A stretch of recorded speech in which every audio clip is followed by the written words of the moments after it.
We've got five kind of basic mini little eras that I'm dividing up, basically the time between 1700 and 1800. So we're going to start off with the formation of the Manor of Scarsdale, 1701 with the asterisk on it. You may recognize this from the post office. Uh, I really do like it, although it's not historically accurate. But it definitely says a lot about the era of the 30s. So just to go into it, Caleb Heathcote, he was born into a wealthy merchant family in England uh, in the 1600s. In the early 1690s, in his mid 20s, he came to America. He was seeking new opportunity because he was the younger son in a family, or youngest son, actually a younger son in the family. And in England, the eldest son inherited the entire estate. So he needed to go somewhere else and make ththings happen. There's also a popular story that he left because his older brother Gilbert stole his fiancée. I don't know if that's true. I mean, it might be, I think it is partially true, but I doubt that's why he left England. But it's still a funny little story. So he comes here. He soon enters the colony of New York, the elite, and among his many enterprises, he starts acquiring land, and he consolidates what would become the Manor of Scarsdale over 4 years. So in 1697, he buys a tract of land, and that's going to be basically pictured here. He's buying from this would be Caleb. Then I guess in his 30s, maybe almost 30, something like that. This is Anne Richbell, who is the widow of John Richbell, who was a British merchant who purchased part of Mamaroneck Harbor from the local native people in 1661 and just kind of held on to that. Those native people were called the Siwanoi. They were already struggling by the mid 1600s. Their population had been sharply reduced by epidemics, war with the Dutch, and land dispossession, and a lot of their land was sold either under pressure or confiscated. But either way, John Richbell gets the land. Caleb Heathcote winds up getting that land in Mamaroneck to kind of keep working on things. And then there's more transactions. And then 4 years later, this is the deed from three Siwanoi sachems, Pathunk, Biapo, and Wapatuck. You see their marks here. They didn't, read or write English, so this was kind of the mark that they made. Then they would press something into the seal, which was required under British law. And this is the deed for the purchase of what is now Scarsdale. So he's assembling a whole bunch of land there. After about this time, there's really no independent Siwanoi community left. All the survivors kind of assimilated into other groups or intermarried with other native peoples or with Europeans. So this is what the Manor of Scarsdale looked like.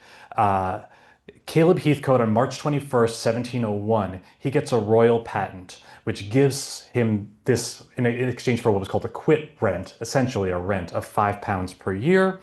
He names Scarsdale after his ancestral home in Sutton, Derbyshire, England. So Scarsdale was called that. Scars means rocky crags. Dale means valley. That could certainly apply to where we are now, the Bronx River Valley, but it was named after his own home. The colonial manor didn't actually give a title of nobility. He wasn't a lord. He was generally referred to as Colonel Heathcote. And so what we have is this is what Scarsdale is now, but all of the shaded area here was the Manor of Scarsdale. So it's a little bit of an odd creation because you had here the town of Mamaroneck that was created in 1661. So he had this section over here, then a little bit of a gap, then these home lots here, which is where he actually lived.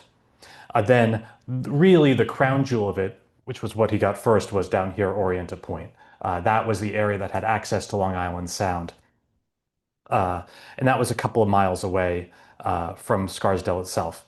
I'm going to detour into something because we're celebrating the 250th of the signing of the Declaration of Independence and the 325th of Scarsdale, which of course would be 1701. But I put this asterisk on it for a particular reason, in that in England and in the colonies at this time, the new year started on Lady Day, which was March 25th.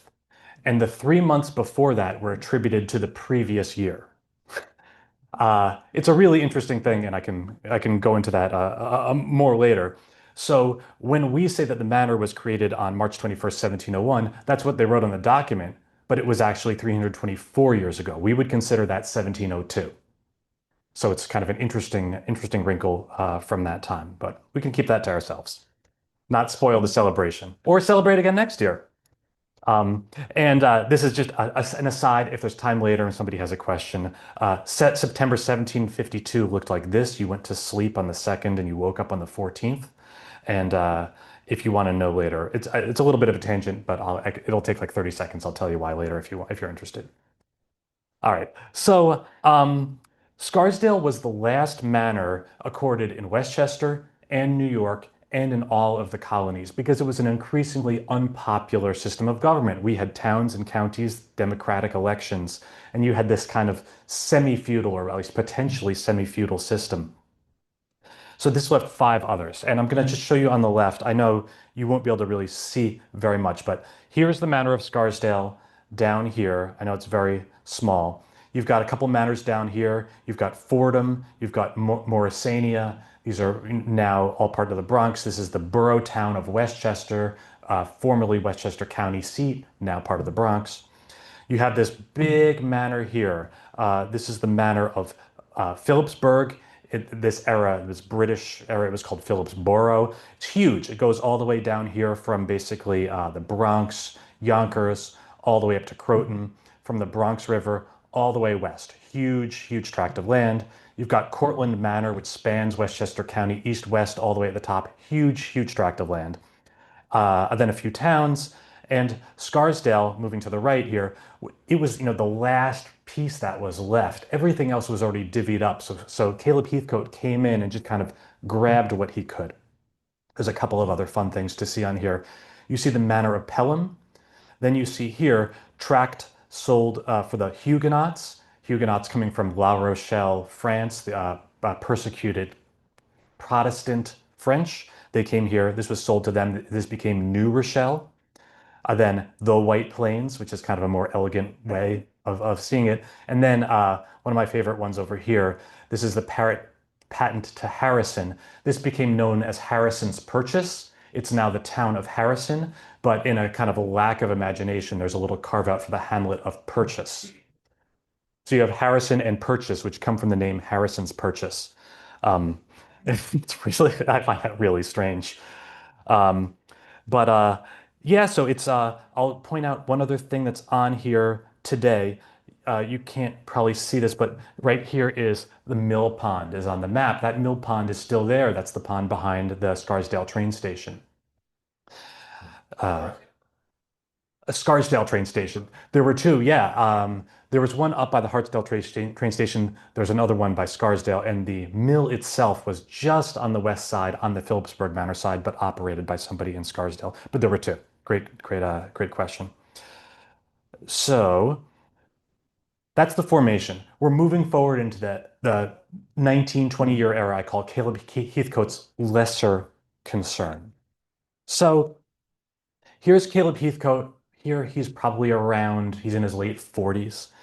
He was a very busy operator in New York. He was a wealthy merchant, investor, land speculator. He was an agent of British royal authority. He served in a lot of public capacities. The Governor's Council, which was the colony's most powerful advisory body. He was appointed the mayor of Westchester town, the one that's now down in the Bronx. He was the 32nd mayor of New York City from 1711 to 1713. It was much smaller then, at the same time that his brother, the possible fiance Steeler Gilbert, was Lord Mayor of London at the same time. And he was a judge, he was a militia colonel. He worked tirelessly to expand the Anglican Church. He was involved with Trinity Church downtown. I think he's buried there. Uh, so while he owned that manor in Mamaroneck, it really wasn't his focus. He resided primarily at a townhouse in Lower Manhattan near Broad Street. And so when he came up to Westchester, this is Long Island Sound. he'd be coming in here, he'd come in here, and his manor house was right about here where the Women's Club of Mamaroneck is, overlooking the harbor. Uh, he had a large brick house that burned down right before the American Revolution, so it's long gone. So there's not really, when we say, he's the founder of, Scarsdale, there's no evidence of how often, if ever, he probably did, but how often he ever came in to like the wooded inland part of Scarsdale versus staying by the harbor here. And I guess who wouldn't? I mean, this is really something. So, another mural on the other side of the post office wall is this one, Law and Order in Old Scarsdale Manor. This is somewhat fanciful. We know that he never held court, even though he had the right to. He never held court in Scarsdale. So this would be him sitting there while I guess his prosecutor does whatever he's going to do. It's a very fanciful scene. There's 14 people here, 14 white people here. In the 1712 census, there's only 12 people in all of the manor of Scarsdale, of whom four were white and eight were enslaved black people. And they probably were on the Mamaroneck portion, and for all we know, they could have been all inside of Caleb Heathcote's house. So this is not exactly the scene. I still like it. Maybe it could have an explanatory plaque on it or something like that. Um, but so this is not what he was doing at that time. So getting to what does it mean to live in a manor? The question is really which manor, because they happened to be all different. So in Phillipsburg, which was on the west side, that giant manor that went up, if you were a resident there, you were basically a small piece of a giant international trading operation. So um, the Phillips family owned all the land, and almost all the residents were subordinate tenants with long-term leases. They weren't freeholders. They didn't own where they lived, and they generally paid their wheat at one of two mills. One was in Phillips owned mills, one was in what's now Sleepy Hollow, one was down in Yonkers. So you'd go there, pay the wheat. That wheat would either go down and be sold in New York City or be put on boats, go down to Barbados, be sold to feed enslaved people down there. Then those boats would come back with sugar and molasses and rum. So you were basically just kind of working as part of that operation. Um, a big contrast with Scarsdale. Scarsdale was not that, which is why I call this Caleb Heathcote's lesser concern.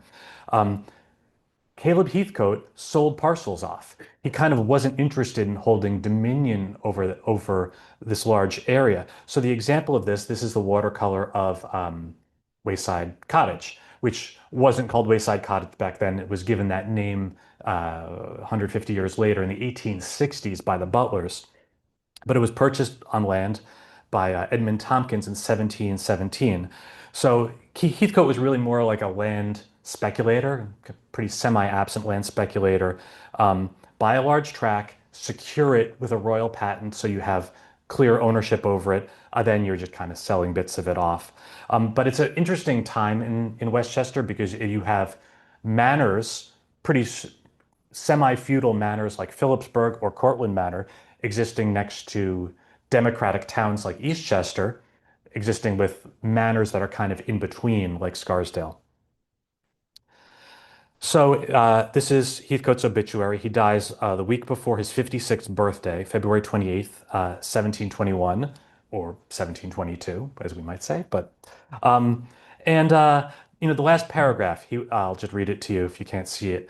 He was a gentleman of rare qualities, excellent temper, and virtuous life and conversation, and his loss lamented by all that knew him, who on the day of his death went about doing good in procuring a charitable subscription, that would be a donation to the church, in which he made a very great progress. So contemporaries viewed him as intelligent, forceful, ambitious, also combative and litigious. He was frequently involved in legal battles over land titles, political authority, church matters. There's a marble statue of him now on the roof of the Surrogates Courthouse in New York City. There's 12 people up there. He's one of them. That's on Chambers Street. He had six children. Um, And again, not to beat the stolen fiance thing, one of them was named Gilbert. Like, so I don't think he really held the grudge against the brother. But of them, only two survived to adulthood, two daughters, Anne Delancey and Martha Johnston. So after he died, the land was split between them, and they lived in the manor. But the daughters continued to sell off the land during the 1700s. They weren't consolidating it as a manor. So we get into the era before the revolution, after his passing, call this more town than manor. So what was daily life like on the manor then? So what we know is you'd spend your time chopping wood for heating and cooking fuel, clearing stones and tree trunks from your land so that way you could plow and grow food, take those stones, put them into walls. You might have hogs, oxen, chicken, milk cow, sheep. You might grow wheat, flax, hay, oats, corn. You might have apples. Um, Women would be tending vegetable and herb gardens, hauling water, cooking, spinning cloth for clothing and linens, making candles, making soap, a lot of physical labor. Having kids, having a lot of kids, some survive, some don't. Um, Large fireplace inside. If you've ever been in Wayside, you see it. It's it'll be the center of your house. It's where your heat comes from. It's where you cook all your food. It's kind of your family center.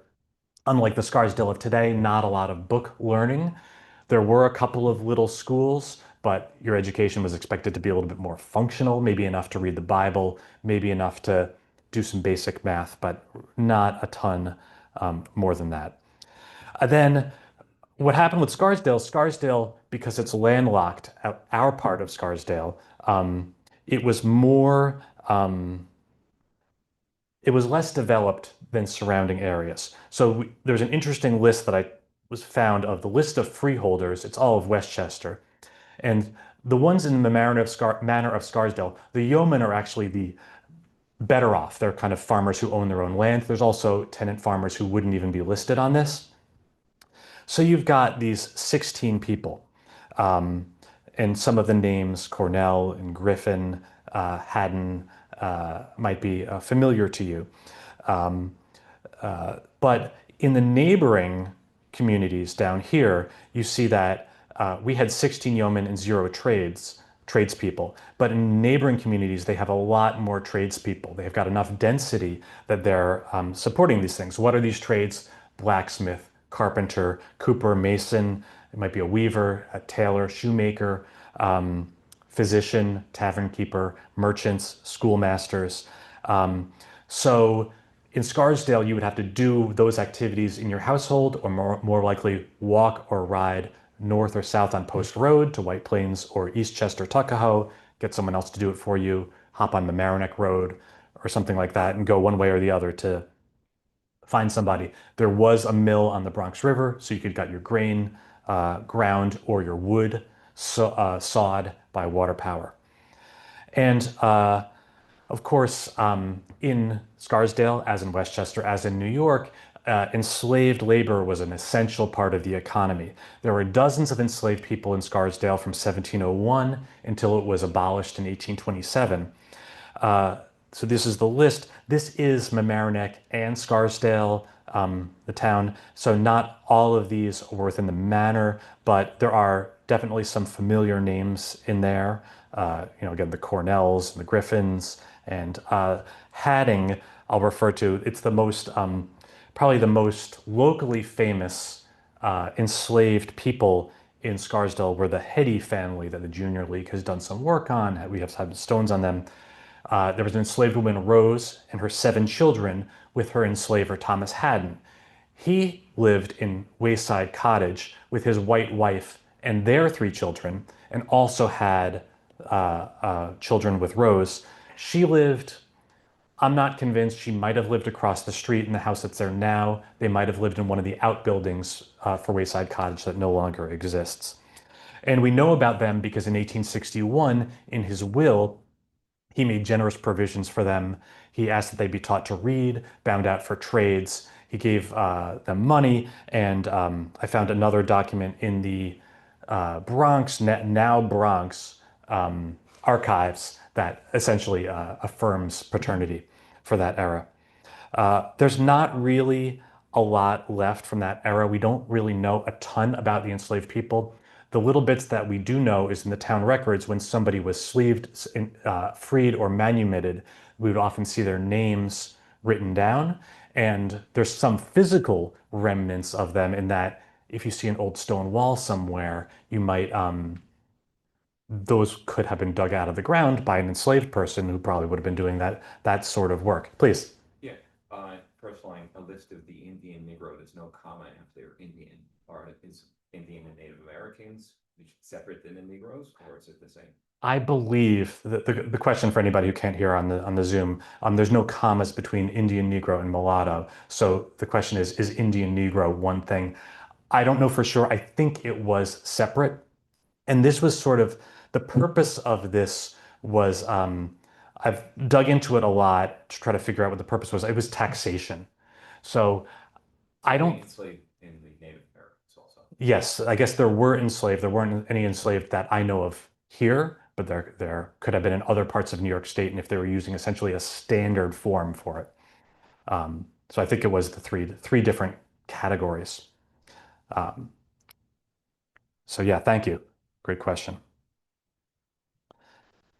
So I'm not expecting you to see this. This is rotated 90 degrees from what you would expect, or how it is. This is post road here, or it's maybe rotated. It's actually just a little distorted. This is post road here. This is Mamaroneck Road. This is what things looked like in 1774. I'm not going to drain this only just to kind of show that things were all broken up here. You see all the plots of land that they have been selling off. There are 14 families represented in Scarsdale and all in modest farm cottages.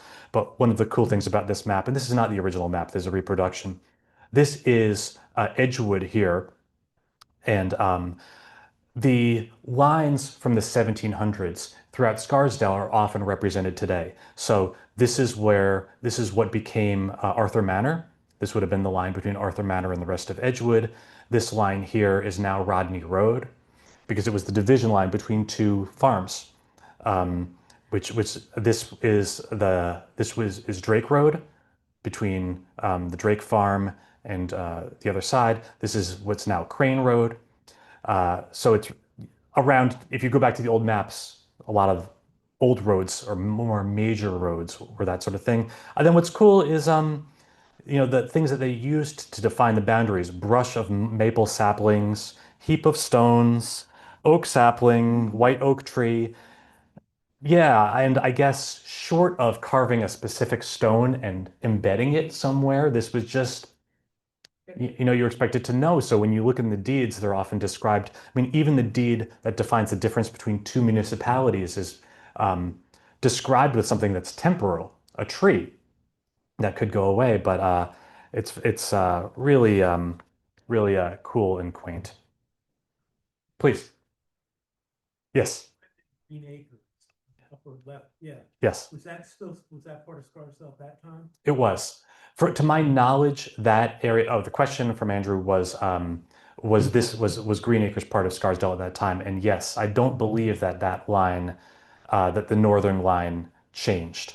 And if you may not be able to see, just so you know, your northwest corner. Actually, if you want to confirm my fact, go to the northwest corner of Green Acres and look for a white oak sapling.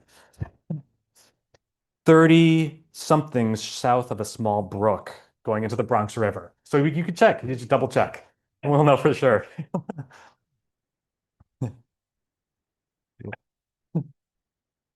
Yeah. All right. So we're going to move forward into the Revolutionary War. This is a pretty traumatic era for Scarsdale. It's not.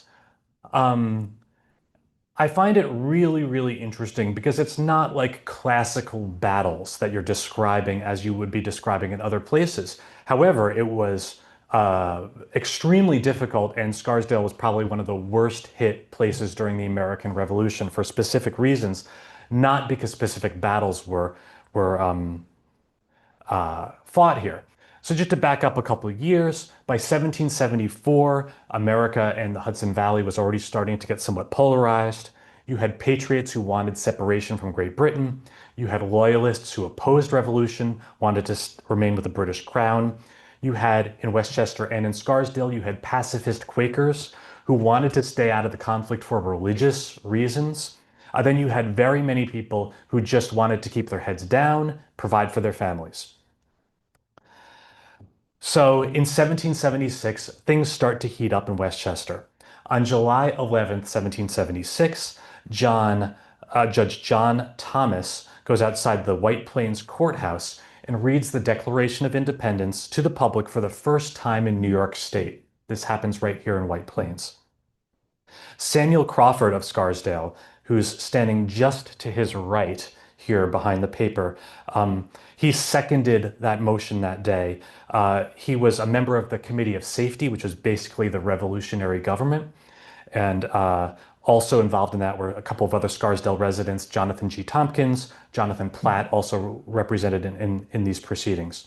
So this is read out, but there were also loyalists that we know of that were represented in Scarsdale, the most prominent of which was Anne Delancey herself, one of Caleb Heathcote's two daughters. She died, though, in 1776, but she was, a loyalist. As you could imagine, they were a very institutionalist family. Several from that list of Scarsdale yeomen, I was able to cross with a separate list of a 1775 Declaration of Loyalty to the King, John Gidney, William Griffin, Hezekiah Cudney, John Veal. So there were other people who were declaring dependence in some way. And then things went really fast in 1776. So within 4 months of this reading, this courthouse, along with the nearby Presbyterian church, were burned and destroyed in the aftermath of the Battle of White Plains. Just all gone. Do you know where that was? I don't have I could find that. Okay. Okay. The question for the Zoom, do I know where this is? Answer no. From the audience, it's where the armory is now. And the retirement home? Now, It's a retirement home. Thank you. is that where that big wooden basket is in the island? Wooden basket, you do know? Actually lived there, Great. the wooden baskets there. Yeah, so that's the armory. So wooden basket. Okay. So The wall, right across the wall. Exactly. yeah, I know, really. So so this would be the Battle of White Plains. The Battle of White Plains did start a little bit in Scarsdale. There was a British column advancing northwest across Mamaroneck Road. They engaged with American forces, drove them across what's now Green Acres, forced towards Chatterton Hill and White Plains, now known as Battle Hill. So this would be depicting, we're looking south here. These would be Continentals. This would be the Bronx River. Here would be the British on the other side. So we're kind of looking down. So Scarsdale would be kind of in this area over here, really depicted in the background of this. So after the Americans were forced across, please. What the British headquarters at the Board House? Uh, the question is whether the British were headquartered at the Ward House. I know they had been at the Ward House at various times, but in this time, once they forced the Americans across, they set up, the Ward House is just across in Tuckahoe in Eastchester. They set up in the Griffin House, which is a Griffin Fish House, which is on Mamaroneck Road in Scarsdale. That house is still there. So then General George Washington is there. His troops, they're fighting the Hessians and the British troops in the Battle of White Plains. It ends with an American retreat. There is not an aggressive pursuit, leaving Washington and his troops to fight another day.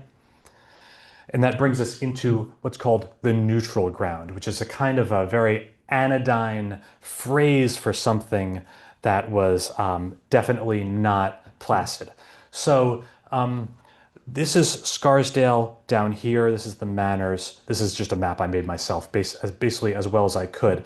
So what the neutral ground was it was a contested area between the American positions in the north, in the Hudson Highlands, up here, and then the British that held Manhattan and the bridges from the Bronx. So they're down here. So you've got this no man's land that nobody is really holding, which is actually worse for everybody than being in a uncontested area, because this is the most difficult areas of this are areas that neither side can hold, but both sides can access. So that includes this area here because you can come either on Post Road or you can come off the Hudson and you can get into this whole area here, which includes Scarsdale. So there's chronic devastation in this area. So what did this mean? This means that you've got sustained raids, foraging expeditions, retaliatory violence. Much of the civilian population fled. And then those who remained lived in chronic mistrust. There was a contemporary quote from that era saying they feared everyone whom they saw. Uh, this area here is stable, right? Because people can't get to it and it's very close to the British. This area is more stable. This area, not so much.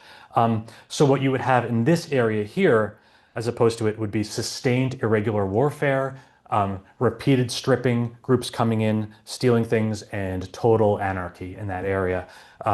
These other areas being slightly more stable. So when things got hot for these people, they would all flee north. Now, that doesn't mean that this area was stable. You know, there's the famous burning of Bedford and other things that happened, but it wasn't a constant struggle and violence. Please.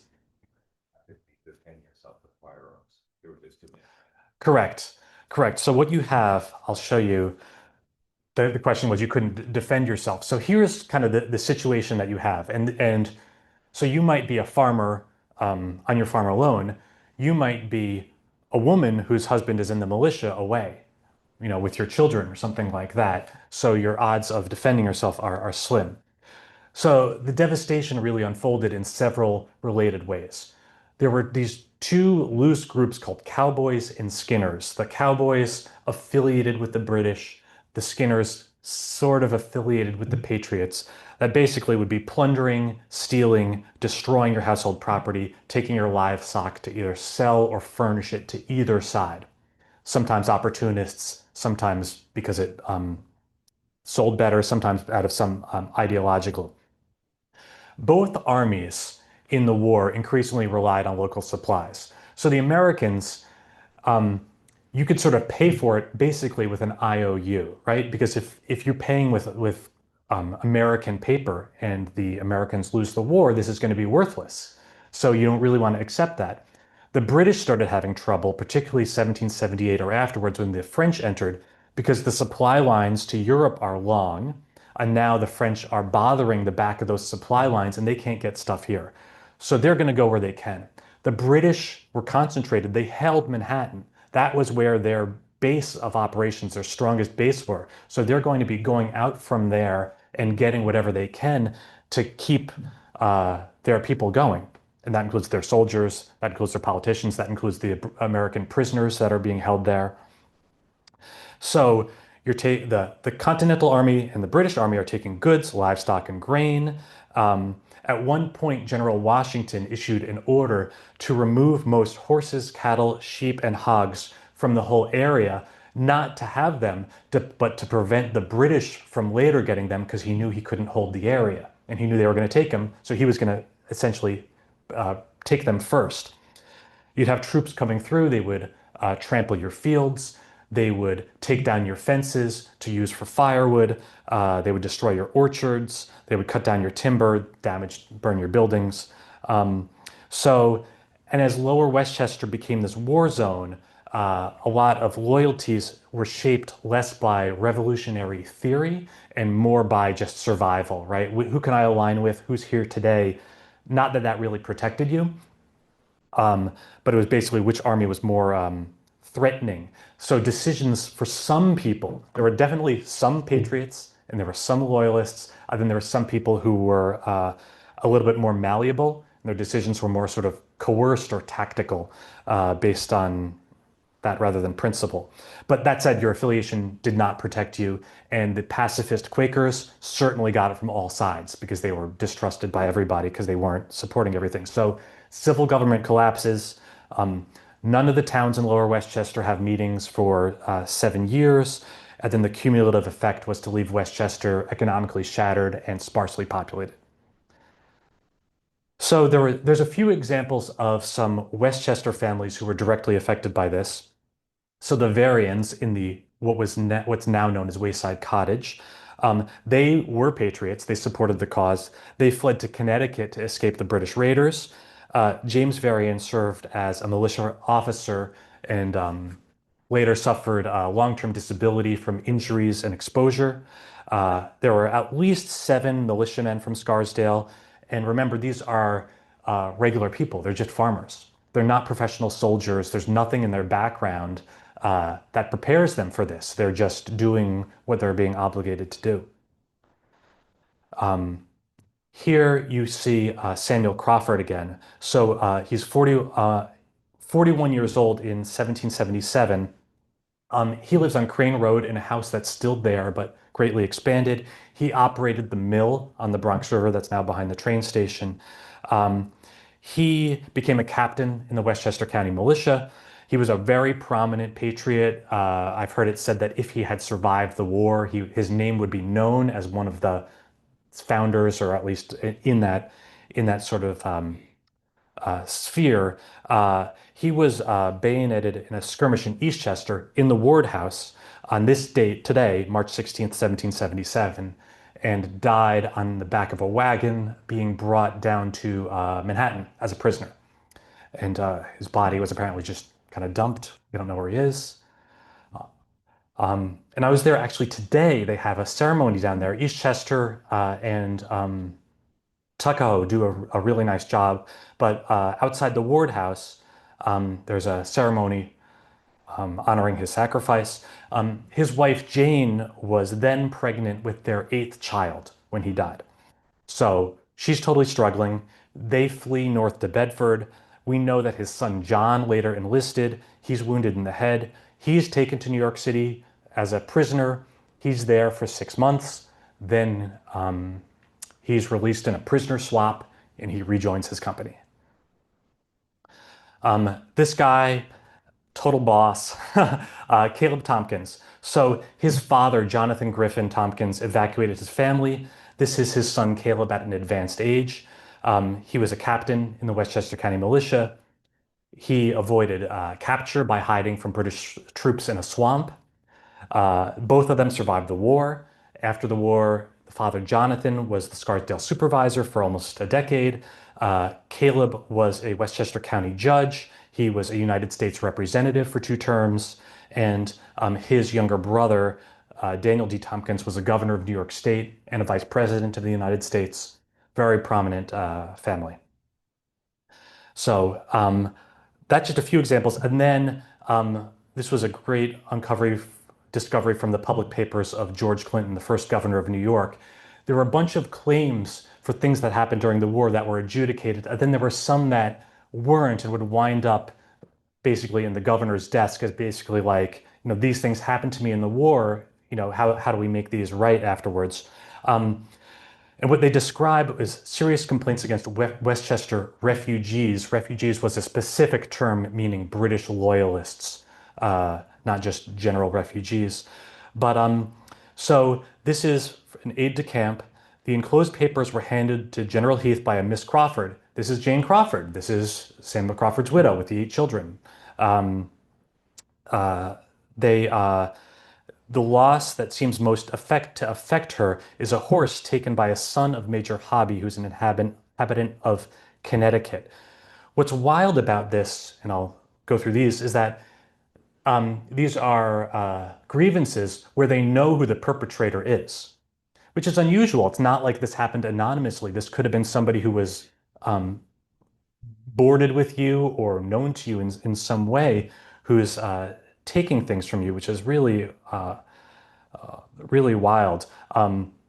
Over here, John Ferris, this judge, puts in the note, "This is to inform Your Honor," Governor Clinton, "that Samuel Crawford was a noted friend to America and lost his life in the country's cause, and the family has suffered very much by the British and likewise by our army. Both sides are causing a lot of trouble for people." And then John Angevine on Mamaroneck Road, he lost a horse. Micaiah Cudner, the Cudner Hyatt House, the corner of Post Road and Boulevard. He lost something, and they know who did it. And one of the crazy things is Sally Angevine, taken one mare by Philip Hunnewell.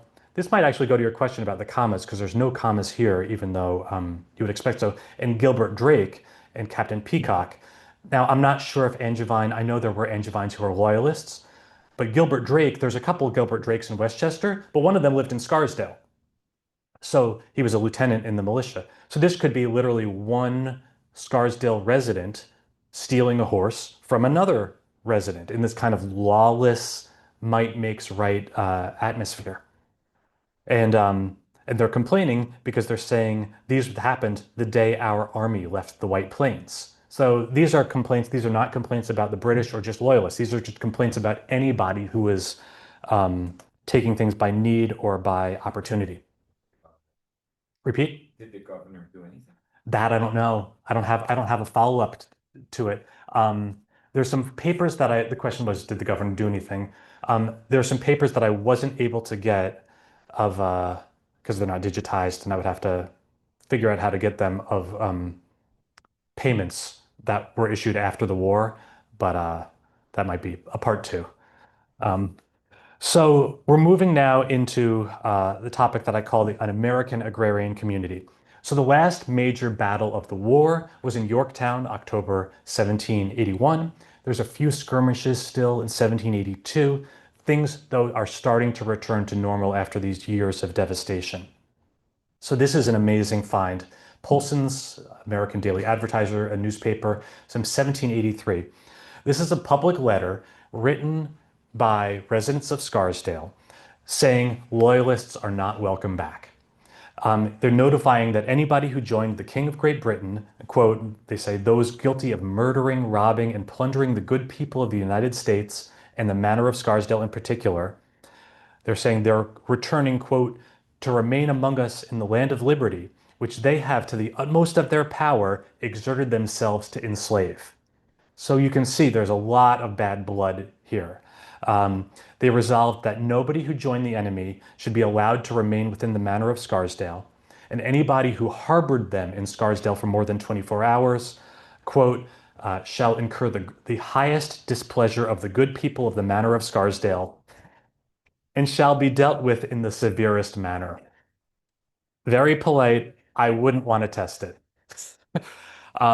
And so this goes out. This was not uncommon. There are others of these from other communities. And it's signed Richard Cornell. You might know that name from Scarsdale. Jonathan Varian from Wayside Cottage. John Crawford, the son of Samuel Crawford, who was ambushed, and Caleb Tompkins, the portrait, the guy who was the U.S. representative. These guys are coming back and they're leading things. Treaty of Paris is signed, ending the American Revolution on September 3rd, 1783. On November 25th, 1783, the British evacuate New York City finally, and Washington enters in triumph. Scarsdalians are starting to return to their homes to rebuild. The Westchester towns, as you know, had no meetings during the war. They have to get government going again. It's very difficult everywhere. Records are missing. You know that the White Plains Courthouse didn't even exist anymore, so they had to rebuild that. There were some office holders who were loyalists. They needed to be replaced.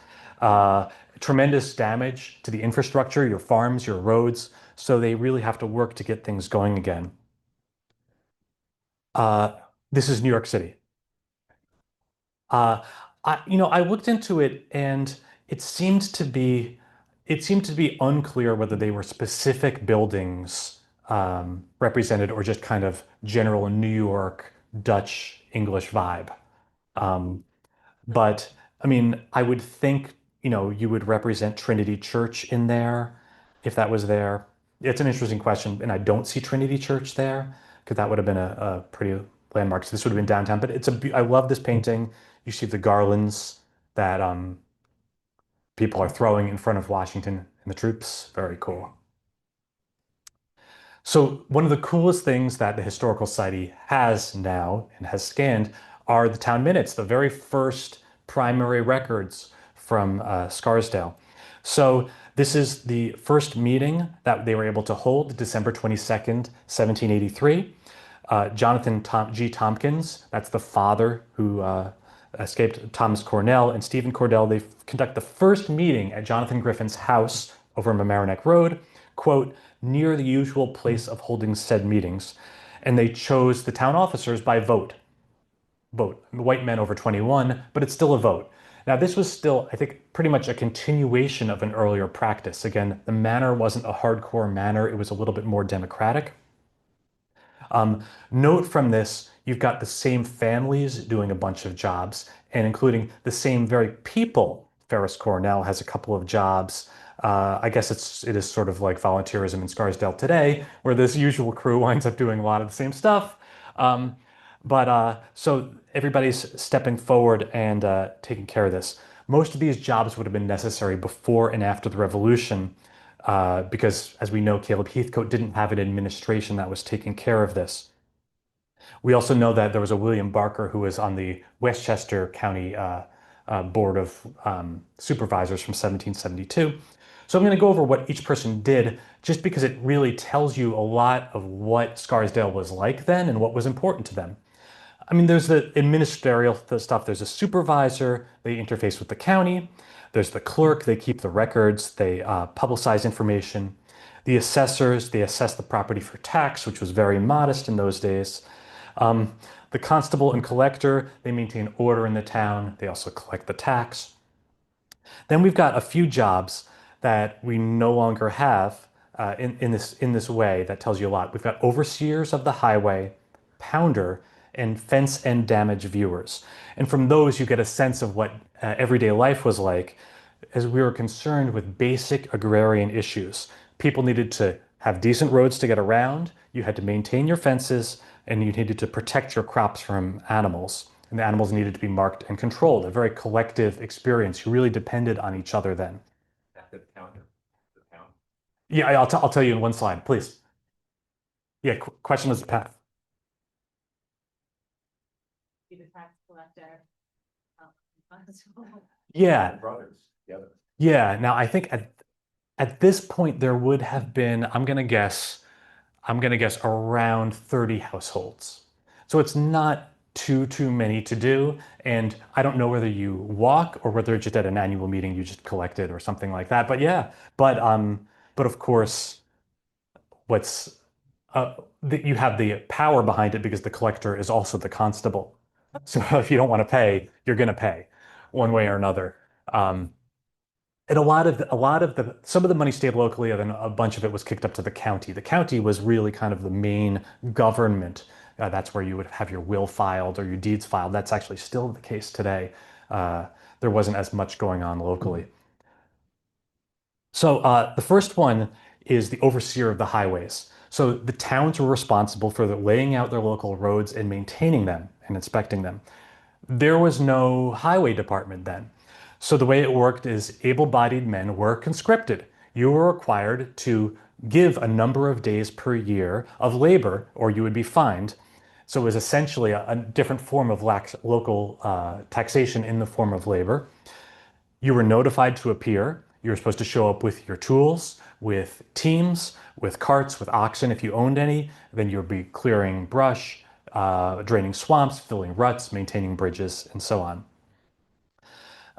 You've got the fence and damage viewers. So walls and fences kind of have three purposes. The first one is you're going to dig stones out of your land so you can plant, and you need somewhere to put them. So so that you can plow straight, so you put them in there. The second is they define the boundaries between your territory and the next. And the third one, which is maybe most important in this era, is it's to protect your crops from animals. That you've got either stone walls or wooden fences, or sometimes like this, you've got stone walls topped with wooden fences. Because what happens is hogs or other animals that escape out of your property can go into somebody else's property and create enormous damage. They root down, they'll get the root vegetables, they'll get the surface crops, they'll totally trash it in a very short period of time. That obviously will lead to a lot of conflict in the town. So the town is kind of inserting itself in to make sure you have a responsibility if you have animals, and you have a responsibility if you have fences to make sure that they're in good stead, both. So this is the Scarsdale Town Minutes from 1784. It says, also, it is the vote of this town meeting that it shall be lawful, it shall be unlawful that, oh, excuse me, that it shall be lawful that if any hogs are found in the highway, not ringed or snouted, to drive them to pound, and the owner of the said hogs shall pay the poundage. So the pounder is in charge of this. Dog, like a dog pound, right? This is like somebody who, when animals are loose, when there's a problem, they're going to be, they've got to be on it.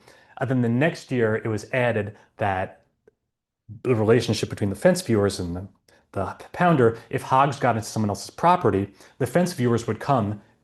This almost seems Talmudic to me. The fence viewers would come, look at the fence, and if the fence was sufficient, then that means that the hog owner would pay. And if the fence was insufficient, then the landowner who had an insufficient fence, they should pay, right? So whose responsibility is it? The poundage, the fine based on the weight. Yes. That I don't know. I'm guessing it was probably the pounder's inconvenience was the, or there might have been a set amount, but it's not listed in the minutes. So, what does that mean? So you've got early town records have a lot about hogs. Um, Relatively, right? Almost nothing about other things that you would expect. So what you can infer from this is that I think in that era, your hogs could just forage freely, right? Because it says if they're found on on the highway, not ringed or snouted, you could drive them to pound. In other words, if they're found on the highway and they're ringed or snouted, you just leave them alone because they're not going to be causing any problems to anyone. So what does it mean to be ringed and snouted? Ringed means you have a ring through the nose. Their noses are really sensitive. That means that they can't root, they can't push in. Snouted means the nostrils are slit. I don't know. I mean, these are all they're all going to be killed for food, and they're all dead now anyway. But I'm just saying. Um, um, so they would cut them. That weakens the nose. Same thing. So they can't push in and cause all of this damage. And yoked means they're fitted with a collar that prevents them from fitting through tighter spaces. So if you're worried if they're pretty aggressive or they're small or you're worried that they're going to get through a fence. So these are, if you're an animal owner, you can let them root and they'll just feed themselves. You don't have to feed them, but you want them to feed on what goes wild. So you have the responsibility to make sure that they don't get aggressive with what they're doing and cause problems to each other. And then you also see in the minutes that to identify who the hogs go to, because they're out there, their ears were cut in a distinctive way for each farmer. So, for example, Benjamin Cornell's hogs had a half penny under the off ear and then a nick on the upper side of the near ear. But that's what you would do to be able to claim your hogs or the pounder know whose hogs they were, so that way they could go out, find you, and bill you for the inconvenience. Um, we also had an overseer of the poor, which did a number of things. In a really interesting way, towns were responsible for helping people who couldn't help themselves. There was a long tradition of that in England. It continued in the colonies. It continued into this era. So if you had any indigent residents, the town would support them. So that would be cash, fuel, food, clothing, or lodging. You could pay for medical care. Sometimes you would place people in a household that reimbursed the owner. You might bind children out to be apprentices, widows, orphans, elderly, disabled. And one of the other things that they did is that they monitored when enslaved people were freed. So you could, and there are many instances where enslaved people were, quote, manumitted. That's just emancipated is like when you have like a blanket thing when you're freeing a whole group. Manumitted was the term for when you freed your individual slave. But what they didn't want to happen was somebody to have an enslaved person doing all their work for them, and then once they get too old to be productively working, to just manumit them and have them be the responsibility of the town or, starve to death. So there actually was a bit of a social contract around that. So what this says here is it says To all whom it may concern, this certifies that a Negro man named Prince and a Negro woman named Belle, belonging to Ferris Cornell, you saw him, he was the I think he was the collector and the constable of the town of Scarsdale for Westchester County, that those two appear to be under the age of 50 years and of sufficient ability to provide for themselves, given under our hands the 10th day of August, 1791. Justice of Peace Jonathan Tompkins, that was the father whose son went in the swamp. Caleb Tompkins, who hid in the swamp and became the rep, and Benjamin Cornell, they are the poor masters. So they're checking and making sure that nobody's trying to game the system and take advantage of the town or the enslaved person. If this doesn't pass, or if the enslaved person falls on harder times, they can get a bond from the former enslaver, or they can ask them for reimbursement because they were going to support um, anyone in there. Then the other thing that they did, the overseers of the poor, is a town was only responsible for its own residents. So if somebody was in the town destitute and you're like, this isn't one of our people, they would find out who they belonged to and like bring them back to them and be like, Eastchester, you need to take care of this person. So moving into just a couple more to go, actually, two slides to go. After the war ends in 1783, it took New York a few years to try to figure things out and set up the town boundaries. In Scarsdale's town minutes, Scarsdale's still identified as a manor, even though the manor system was dead, pretty much dead with the American Revolution. Um, Scarsdale became a town officially on March 7th, 1788. That's a firm date. No chicanery with the calendar. Um, Splitting the manor. The Mamaroneck side of the manor, the harbor, and those other little bits, those were just given to the town of Mamaroneck. And I suspect that was kind of always, or that had been probably the way things had been going before, because it really didn't make sense to connect the harbor of Mamaroneck with the government of Scarsdale all the way west. Um, and you'll see here, Scarsdale is very, very small in this era, 281 people. It's almost the smallest municipality or town in Scarsdale. These surprising towns in North Castle and Bedford being, 10 times larger. And, it may have something to do with the stability of it. But Scarsdale at this time had 33 households, 32 white, one black, 239 white people, 42 black people, of whom 14 were free and 28 enslaved. And that's how we entered the new era.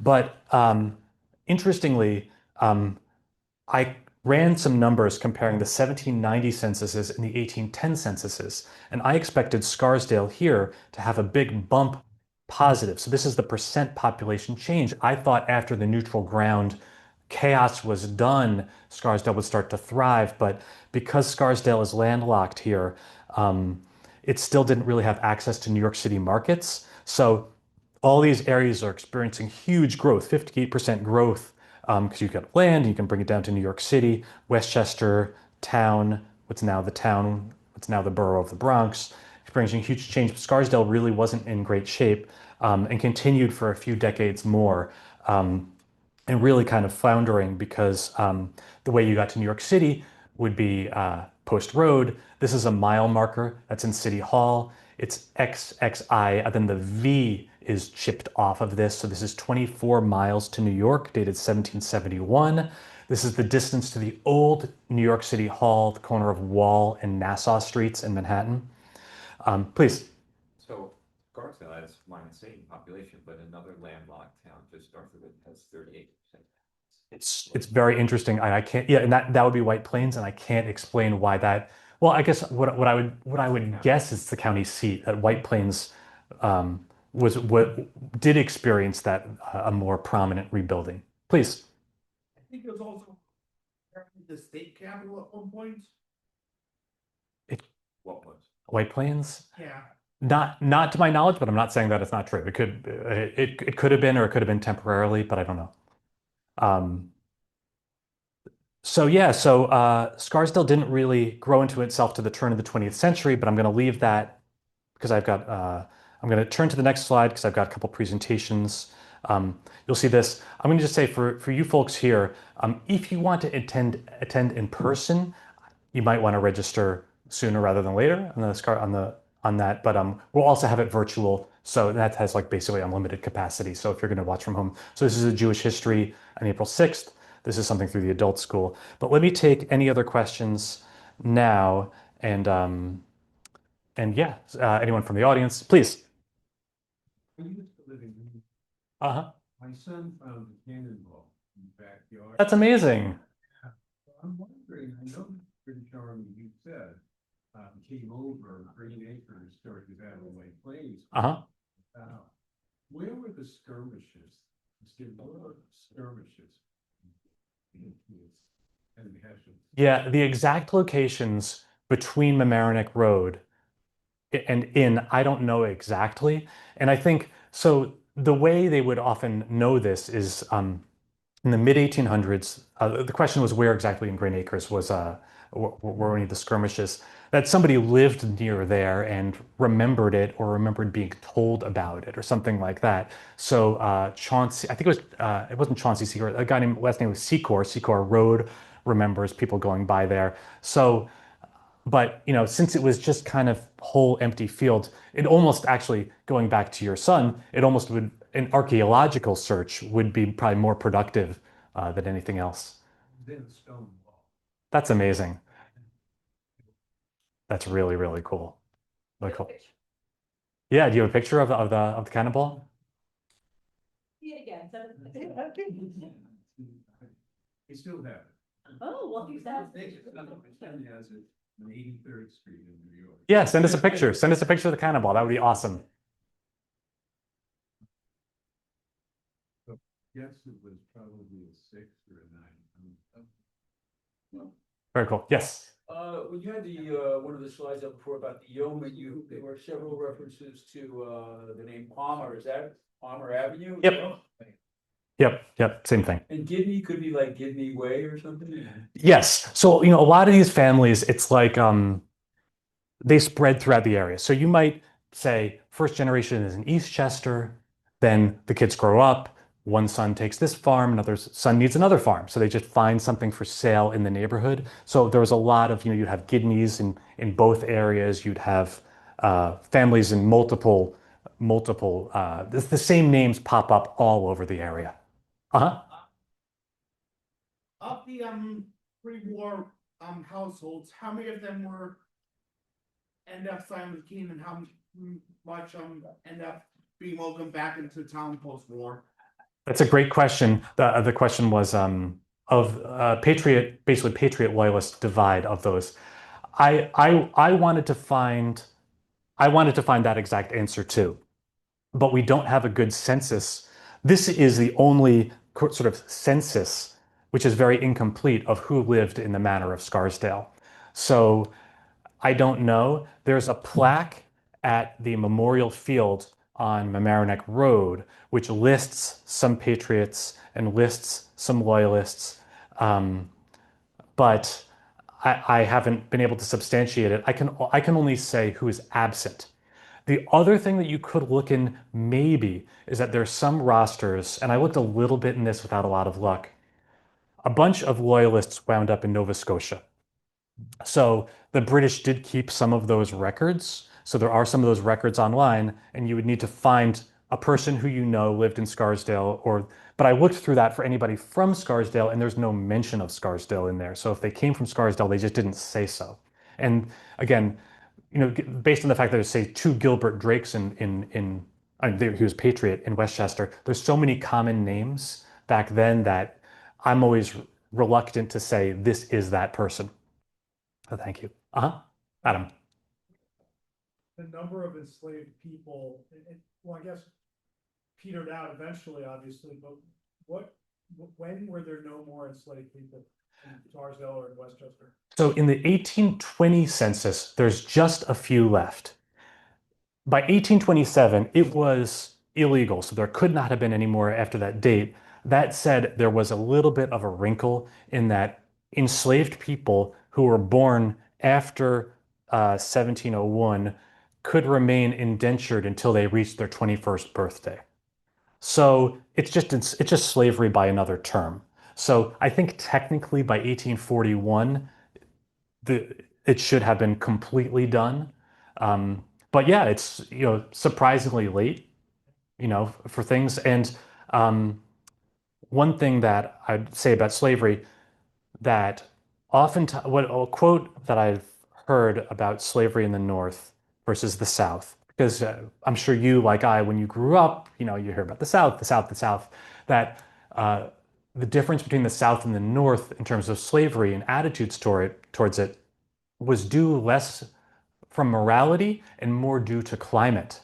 That the southern climate, you could have multiple growing seasons, and slavery was just more efficient down there. You had large plantations, of cotton and so on, where you have so many people working. The North didn't have that. It just wasn't as efficient a system up here.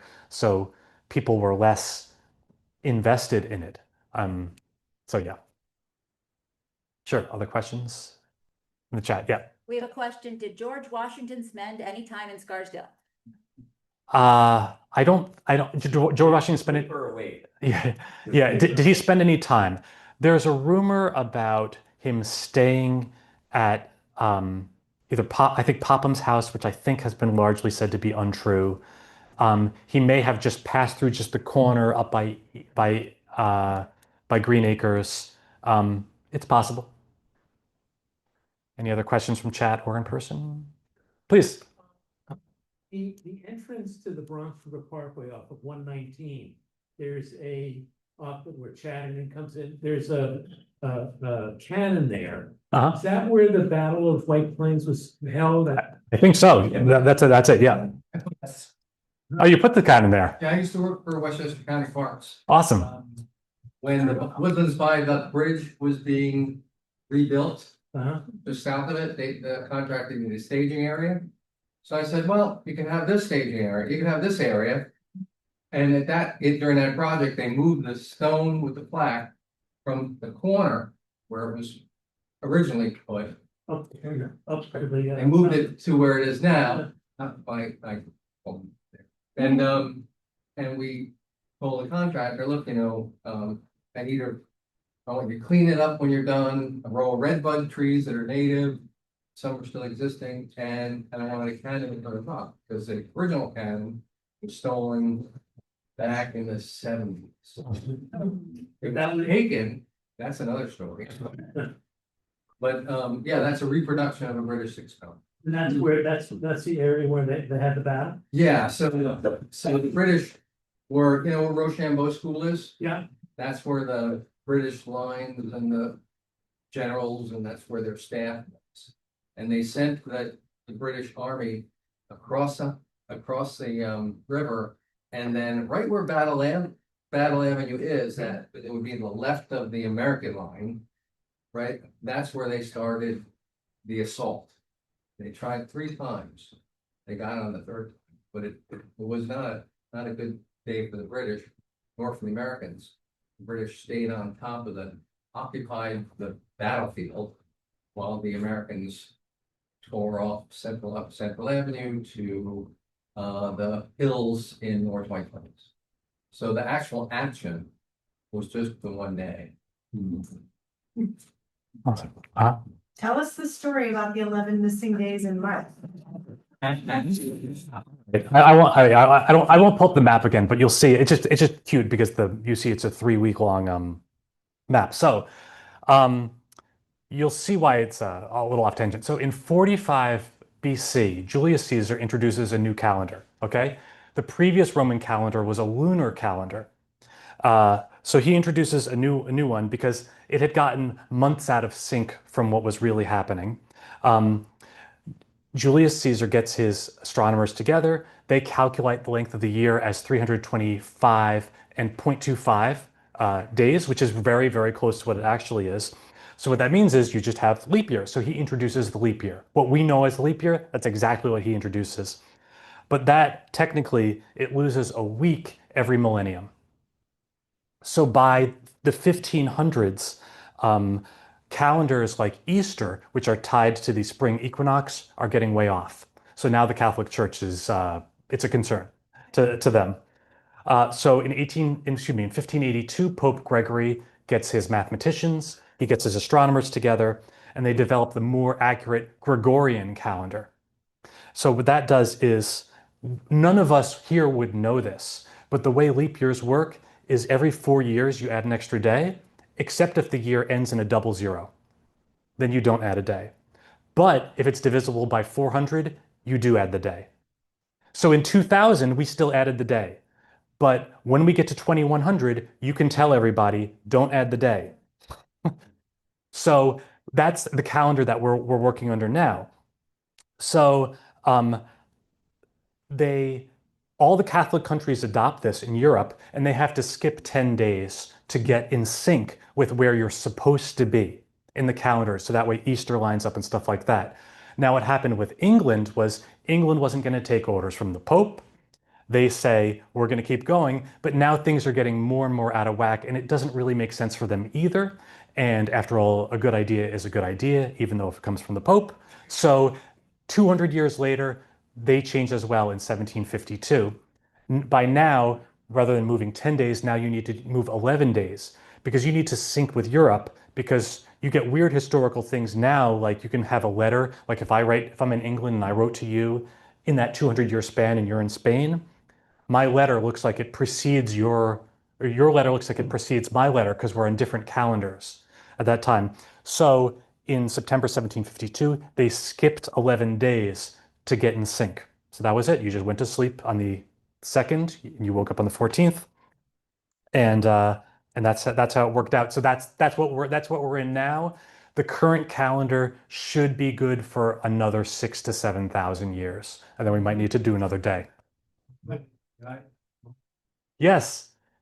Yeah, the Ides of March, that goes back to Roman times. They calculated things in a weird way. That'd be the halfway through the month, you know. Uh, 8 o'clock. Bill. okay. Any other questions? Thank you so much for coming, everybody. Really appreciate it. All right.